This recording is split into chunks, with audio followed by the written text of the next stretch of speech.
My family was what made me whatever I might be or whatever I might have been, because I had great parents and two sisters who were school teachers and two brothers that were athletes at Pitt. I was a very fortunate person to have grown up as the baby toy. There was like 15, 16, 17 years difference between my older brothers and sisters and myself. I was very willing to pay the price to spend more time on the practice facility than any other player, whether it be at Duke University or Swissvale High School or with the Pirates. It's the way I believed and the way I felt, because my pride made me think.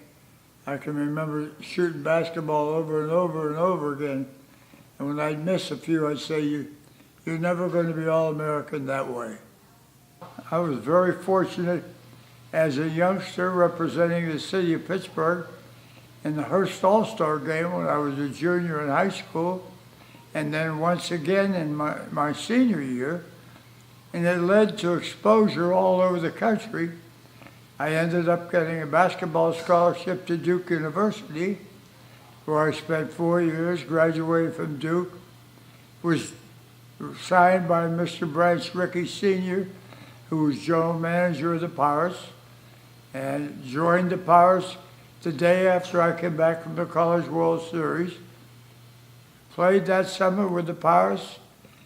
I was also drafted in the NBA, played professional basketball that winter while I was still finishing up on my degree at Duke.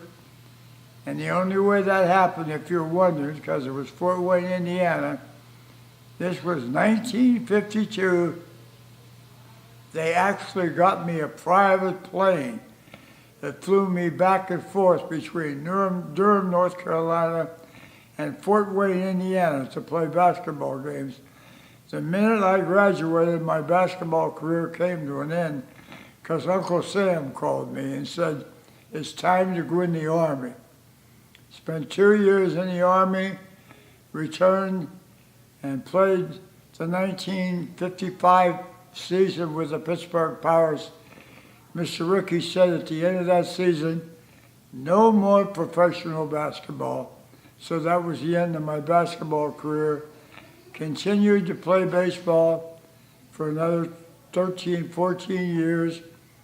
Jerry Lynch and I, both teammates with the Pirates at one time, decided to build a golf course. So we built Champion Lakes Golf Course in Ligonier, and I'm still here running it 51 years later. I disagree with the way coaching has gone right now, where you only play one sport. I think it's good for young people to play more than one sport. And I was just fortunate enough to be able to play two sports pretty well, to play them at the next level, which I'm very proud of the fact, having played in the major leagues of baseball and played in the major leagues of basketball.